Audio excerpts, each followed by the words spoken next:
ప్రముఖ anchor journalist స్వేచ్ఛ ఆత్మహత్య కేసులో రోజుకో ట్విస్ట్ బయటకు వస్తోంది. స్వేచ్ఛ చాలా తెలివైన జర్నలిస్టు. ఆమె తెలంగాణ ఉద్యమంలో కూడా పోరాడారు.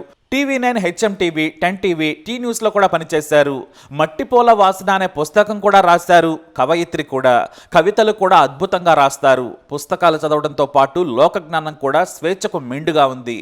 ఎంతో అద్భుత భవిష్యత్తు ఉన్న జర్నలిస్టు స్వేచ్ఛ. అయితే స్వేచ్ఛ రాసిన ఉండకుండా పోకు అనే కవిత ఓ ప్రముఖ పత్రికలో అచ్చయింది. అది ఇప్పుడు వైరల్గా మారింది.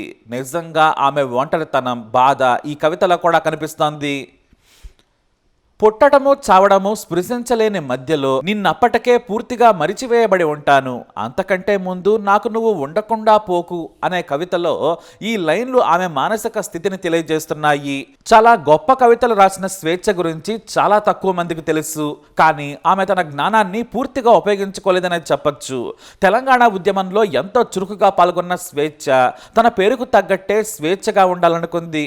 బహుశా మరణంతోనే తనకు పూర్తి స్వేచ్ఛ దొరుకుతుందేమో. తన బంగారం, ప్రాణమైన కూతురితోనూ బంధం తెంచుకుని వెళ్ళిపోయింది. తెలంగాణ ఉద్యమంలో స్వేచ్ఛ తల్లిదండ్రులు శంకర్, శ్రీదేవి కూడా పాల్గొన్నారు.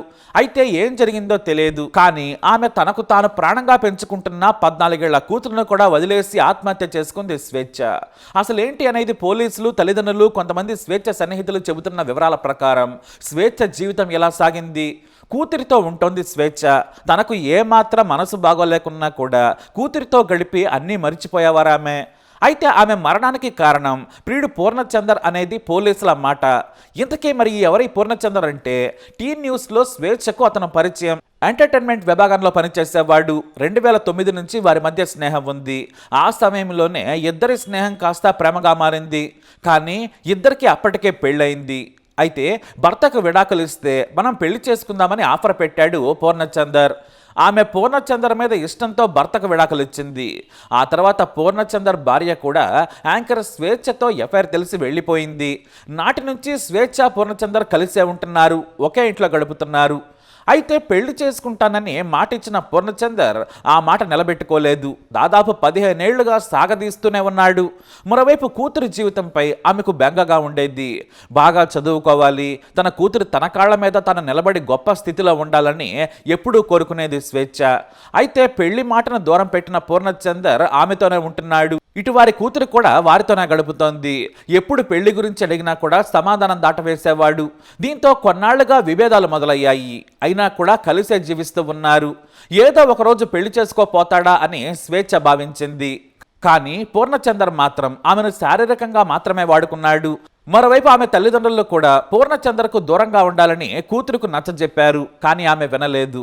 పూర్ణచందర్ అంటే ఆమెకు చాలా ఇష్టం. అయితే జూన్ 26న పూర్ణచంద్రతో కలిసి అరుణాచలం వెళ్ళింది స్వేచ్ఛ. ఆ సమయంలోనే పెళ్లి ప్రస్తావన వచ్చింది. కానీ తాను పెళ్లి చేసుకోనని ఖరాఖండిగా చెప్పేశాడు పూర్ణచందర్. ఎందుకంటే మాత్రం తన దగ్గర సమాధానం లేదు. నేను పెళ్లి చేసుకోనని చెప్పాడు. దీంతో ఇద్దరి మధ్య గొడవలు తీవ్రమయ్యాయి. పూర్ణచందర్ కోసం భర్తకు విడాకులు ఇచ్చాను, తన కూతురుకు తండ్రిని దూరం చేశాననే బాధ ఆమెలో మొదలైంది. తాను మోసపోయానన్న బాధ తట్టుకోలేకపోయింది. నిత్యం కూతురు భవిష్యత్తు గురించి ఆలోచించే స్వేచ్ఛ చివరకు ఆమెను కూడా వదిలేసేంతగా దారుణమైన నిర్ణయం తీసుకుంది. తన కూతురు స్కూల్ నుంచి ఇంటికి వచ్చే సమయానికి ఆత్మహత్య చేసుకుంది. అలా గొప్ప జీవితాన్ని, భవిష్యత్తును, కూతురు బాగోగులను వదిలేసి తొందరపాటు నిర్ణయం తీసుకుంది స్వేచ్ఛ. అయితే ఆమె కూతురు కూడా పూర్ణచంద్రపై సంచలన ఆరోపణలు చేసింది. పూర్ణచంద్ర మంచివాడు కాదని అమ్మకు చెప్పాను, నా మాట వినలేదు. ఆమె ఉన్నప్పుడు నన్ను బాగానే చూసుకునేవాడు, కానీ అమ్మ లేనప్పుడు తప్పుగా ప్రవర్తించేవాడని కన్నీళ్లతో చెప్పింది. దీంతో అతనిపై ఇప్పుడు పోక్సో కేసు కూడా నమోదు చేశారు పోలీసులు. ఇటు పూర్ణచంద్రపై స్వేచ్ఛ తల్లిదండ్రులు కూడా ఆరోపణలు చేశారు. వాడి వల్లే నా కూతురు ఆత్మహత్య చేసుకుంది, తాము వద్దని చెప్పినా వినలేదు, వాడు మోసగాడని మేము మొదటి నుంచి చెబుతూనే ఉన్నాం, కానీ వాడిని పూర్తిగా నమ్మేసింది. చివరకు తాము ఊహించినట్లే మోసం చేశాడు. నా కూతురి మరణానికి పూర్ణచంద్రే కారణమని తండ్రి అశోక్ పోలీసులకు ఫిర్యాదు చేశాడు. ఇది వీరి వర్షన్. ఇక పూర్ణచందర్ వైపు వస్తే పోలీసులకు లొంగిపోయే ముందు పూర్ణచందర్ 5 పేజీల లేఖన విడుదల చేశాడు. నాకు 2009 నుంచి స్వేచ్ఛ పరిచయం, కానీ 2022 నుంచే మేము సన్నిహితంగా ఉండటం మొదలుపెట్టాం. స్వేచ్ఛను ఆమె తల్లిదండ్రులు పట్టించుకోలేదు. 2 పెళ్లిళ్ళ విడాకుల తర్వాత తన పాపతో డిప్రెషన్లో ఉంది. అందుకే కవాడిగూడకు వచ్చి గద్దె తీసుకుని తన కూతురు అరణ్యతో కలిసి ఉంటోంది. ఆమెకు మానసిక సమస్యలున్నాయి. తల్లిదండ్రులు పట్టించుకోకపోవడంతో కూతురి గురించి బెంగ పెట్టుకుంది. తనకు బాధ కలిగినప్పుడు కూతురితో గడిపేందుకు ఎక్కువగా ఇష్టపడేది. నాకు ఆమె మరణానికి సంబంధం లేదు. ఆమె మానసిక సమస్యలతో బాధపడుతోంది. దానికి తగ్గ ఆధారాలు కూడా ఉన్నాయి. నేను స్వేచ్ఛ కూతురును కన్నతండ్రిలా చూసుకున్నాను. ఉప్పల్లోని కేంద్రీయ విశ్వవిద్యాలయంలో పాపను జాయిన్ చేయించాను. ఇప్పుడు 9వ తరగతి చదువుతోంది. స్కూల్ ఫీజులు తానే కడతానన్నాను. ఆమె కూతురు ఫంక్షన్ కోసం 5 లక్షలు ఖర్చు పెట్టానని లేఖలో చెప్పాడు పూర్ణచందర్. నాకు స్వేచ్ఛకు అరణ్యకు ఎలాంటి విభేదాలు లేవు. కానీ మీడియా ద్వారా అరణ్య మాటలు బాధించాయి. ఆమె దేవుడిని నమ్మకపోయినా ఓసారి అరుణాచలం తీసుకెళ్లమంటే తీసుకెళ్లాను. ఈ సంఘటన జరిగే ముందు స్వేచ్ఛ వాళ్ళ నాన్న అన్న మాటలు పూర్తిగా బాధించాయి. ఆమెను పూర్తిగా అవమానించాడు. 2 సంవత్సరాలకు ఒకసారి ఓ మనిషిని తీసుకొచ్చి మీ అల్లుడు అని పరిచయం చేస్తే నా తలదించుకోవాల్సి వస్తుంది. నాకు డబ్బు లేకపోవచ్చు, కానీ గౌరవాన్ని కోల్పోనని స్వేచ్ఛ తండ్రి చేసిన వ్యాఖ్యలు ఆమెను బాధించాయి. ఆ మాటలను నాకు చెప్పుకొని ఏడ్చింది. నేను స్వేచ్ఛ అరణ్యను చూసుకున్న విధానం వారి బంధువులందరికీ తెలుసు. నన్ను భర్తగా ఊహించుకుంది, పెళ్లి చేసుకోమంది. స్వేచ్ఛ కోల్పోయిన ఆనందాన్ని ఇచ్చాను. ఆమె చావును నేను కోరుకోలేదు. పెళ్లి పేరుతో మోసం చేయలేదు. నేను ఈ లేఖ రాయకపోతే తెలంగాణ సమాజం అబద్ధం నిజమనుకునే ఆస్కారం ఉంది. అందుకే మీడియా ముందుకొచ్చానని లేఖలో రాసుకొచ్చాడు పూర్ణచందర్. అయితే స్వేచ్ఛ కూతురి వర్షన్ మాత్రం భిన్నంగా ఉంది. మా అమ్మ ముందు మాత్రమే నాతో మర్యాదగా ఉంటాడు, మా అమ్మ లేకుంటే తప్పుగా ప్రవర్తిస్తాడని ఆరోపణలు చేసింది. పోలీసులు పూర్ణచందర్ను ఇప్పుడు అరెస్టు చేశారు. విచారణలో సంచలన విషయాలను రాబట్టారు. స్వేచ్ఛను పెళ్లి చేసుకోనని ఖరాఖండిగా చెప్పాడు పూర్ణచందర్. నేను ఇప్పుడు తాను మాజీ ఎంపీ జోగనపల్లి సంతోష్ దగ్గర పనిచేస్తున్నాను. నాకు రాజకీయ పలుకుబడి ఉంది. నువ్వు నన్ను ఏమీ చేయలేవు. నేను తలుచుకుంటే ఏమైనా చేయగలను. పెళ్లి గురించి మాత్రం అడగొద్దని బెదిరించాడని పోలీసులు తెలిపారు. అతని మోసపూరిత ప్రవర్తన కారణంగానే స్వేచ్ఛ ఆత్మహత్య చేసుకుందని పోలీసులు గుర్తించారు. పెళ్లి చేసుకోకపోగా బెదిరింపులకు పాల్పడడంతో ఆమె చనిపోయిందని పోలీసులు నిర్ధారించారు. పూర్ణచంద్రపై బిఎన్ఎస్ యాక్ట్ 69(108)తో పాటు పోక్సో చట్టం కింద కూడా కేసు నమోదు చేయడంతో అతను రిమాండ్కి తరలించారు. పలుమార్లు పెళ్లి ప్రస్తావన తెస్తే స్వేచ్ఛపై పూర్ణచంద్ర దాడి చేశాడని రిమాండ్ రిపోర్టులో పోలీసులు తెలిపారు.